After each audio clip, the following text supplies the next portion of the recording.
When applied to the origin of life and the random formation of large biomolecules, probability theory clarifies the limitations of chance as a creative agent on the primordial Earth.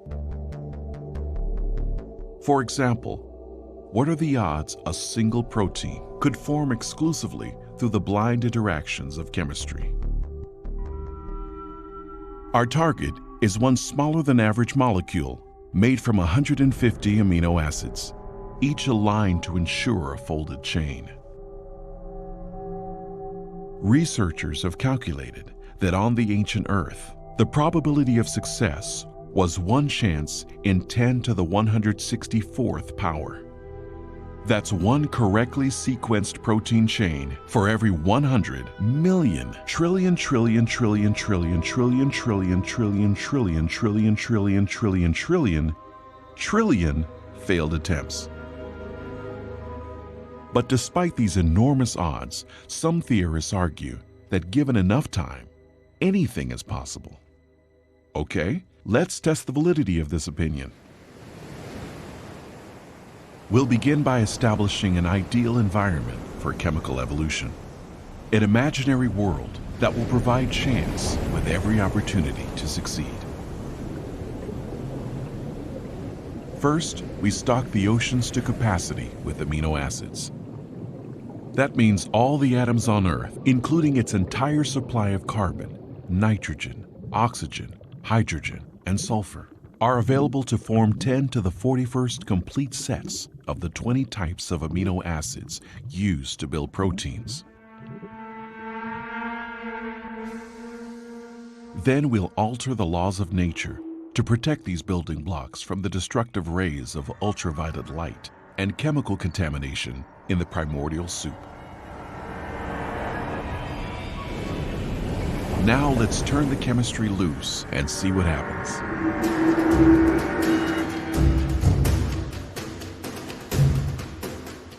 The amino acids start bonding furiously. In our experiment, an entire chain of 150 units self-assembles in only 1 second.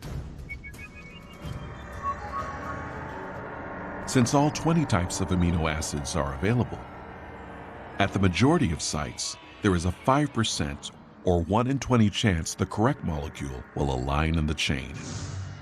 If the sequencing is incorrect, the chain is immediately destroyed and a new assembly begins.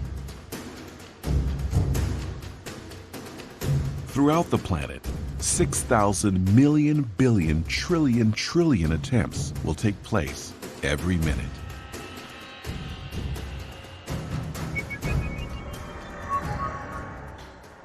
That means in 4.6 billion years, the oldest estimated age of the Earth, the number of chains that don't fold will exceed 10 to the 58th power.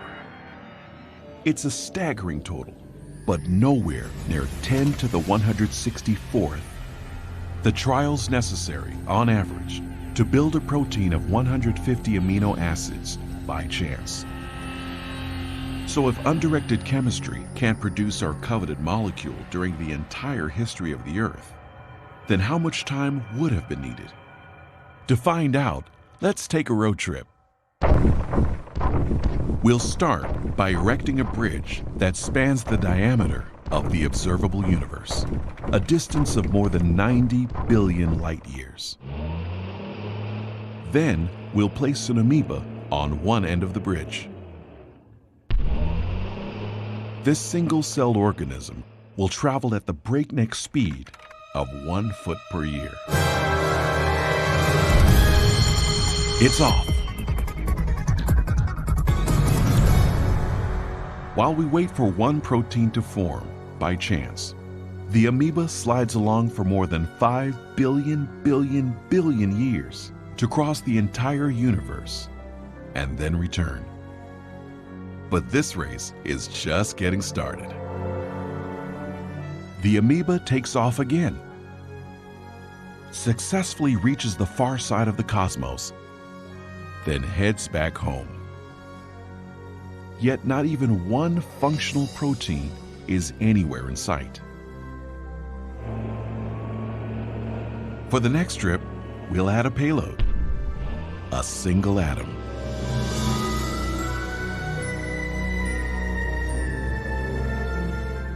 After inching its way another 500 billion trillion miles, the amoeba drops off its cargo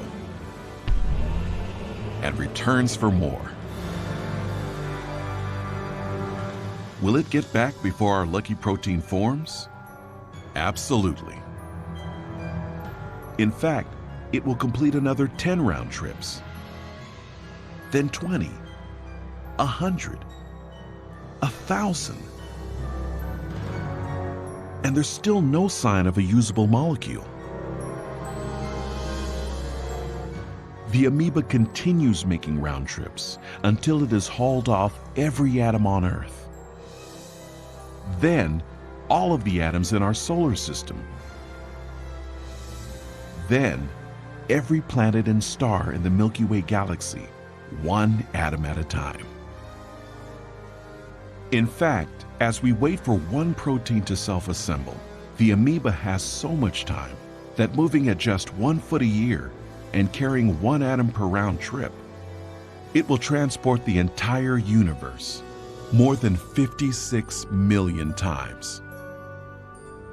That's how long it would take for Chance to build one functional protein.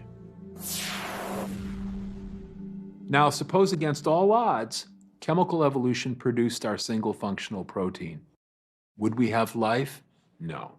We'd have one protein, just a lifeless arrangement of amino acids. The simplest living cell we know has more than 300 different proteins. But proteins are only part of the story when you consider any actual cell. Remember, you're going to have carbohydrates, complex sugars, nucleic acids, DNA and RNA, lipids, a whole variety of different chemicals which jointly constitute the living state. Those bits and pieces all have to be brought into the same microenvironment at the same moment in time. Each chemical building block must then be assembled and organized into the network of molecular machines that will control every facet of life. If we can appreciate exactly how hard it is to produce one molecular machine using nothing except atoms and energy, we can see that there's a profound problem, because once you have one molecular machine, you don't have a living thing. These molecular machines need other molecular machines.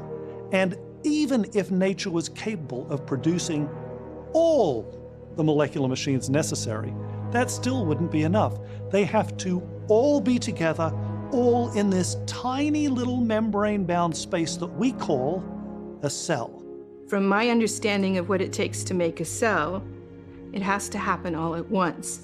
You can't do it one bit at a time, because everything works together in a causal loop. The higher level of organization transcends the pieces. The spatial organization in the cell requires that molecules end up in the right place at the right time. The DNA is copied into RNA. The polymerase that does the copying has to find the right spot in the DNA to start copying. The RNA has to somehow hook up with ribosomes, which have to be in a particular place. And the proteins then that are made have to be going to a particular place. That's an awful lot to account for by random chance. The probability that you would get them in the same space at the same time becomes beyond unimaginable. And the probability that you would get them within a membrane enclosure, like a cell, is the next best thing to impossible.